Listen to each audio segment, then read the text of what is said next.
Yeah, here we go again. Put it back together. There ain't but a couple of tricks that I know of that's useful, but a lot of Glock owners, they never saw it tore down this far anyway, more than likely. So let's just reverse the process. A little slot. Glock is really bad about all these stamp pieces having these burred edges, and I use a Dremel to polish this with. You don't want to remove any metal, just polish the fire out of it. I use this mag polish. I don't know if you've ever seen it or not. I've had this forever. It's just a polishing compound. It's very, very, very mild. It doesn't remove anything. Use a Dremel tool with this buff. And this pretty saturated down with the stuff now, and this buff to get in different places. I cover a wider area. This is real good buff for polishing feed ramps because it fits almost perfect with just about any pistol except a 22. Of course this one, but it works really nice. Anyway, back to let's hook up. You hit it with that buff and that Eagle 1, or probably any mild metal polishing or wheel polish abrasive. Same way. Just give it a little pull to clear away from here on your disconnect or trigger connector. Just twist it in. It's that easy. Locks in like that. And I hold it there because if you let go, you see what happens. But it's easier to put together if you hold it like that. This, not so sporty. This, it's okay. Just use your thumb and forefinger to hold it there. It's easier that way. Take our lower.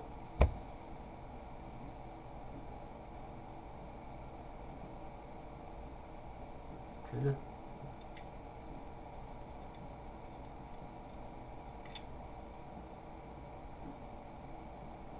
Push. There you go. Make sure this is down. Good to go. Everything's connected. Alright. Now, we put our pin back in the back. That holds that trigger group in. When it's jumping out, it probably won't. Let's see how easy that was to push in. This Glock's never been shot. This one hadn't. All I do is flush fit this back pin, or try to get it equal on both sides, because it's not flush, it's just countersunk on both. Just a touch. I'm kind of anal about it, even though this one doesn't have a lock per se where it really locks in. I just like them equal on both sides. Next,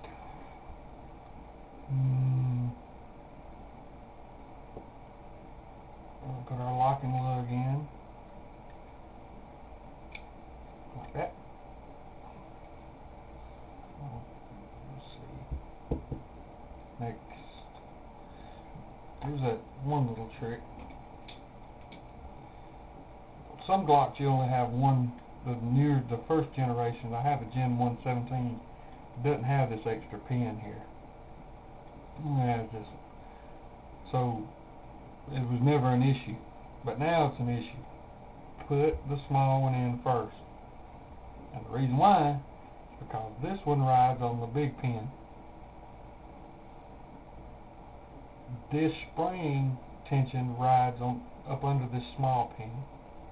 So when you put your slide stop in, you want it to slide up under. If you do it backwards, you have the tendency to push through this spring, which is going to happen. Then you won't have anything. You won't have any spring on this at all. So what happens is when you jack the slide, this thing has a tendency to go forward, or up, and lock your slide back, and you're like, what the hell? But it'll happen. I've seen it. I've seen me do it. So push that in. This one is the one that I get anal about because I want it to click on both sides, and just give it a little push.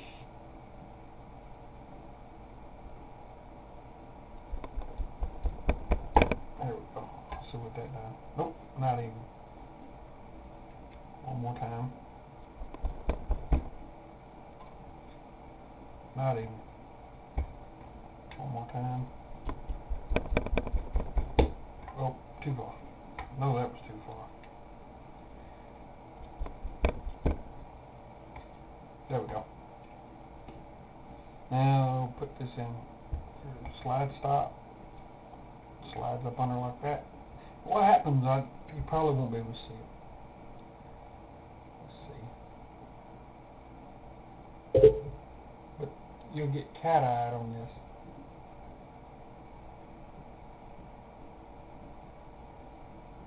See, right?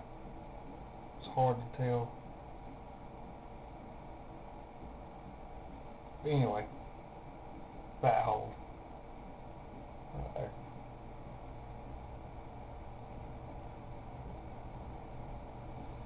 And what we do, push this in and see it just stopped. Take this and move it just a hair. Oh, there we go. Push it in with your thumb. You don't need no hammer. You got a little sink. And there we go. That's all the tools you need. Alright. We'll stop.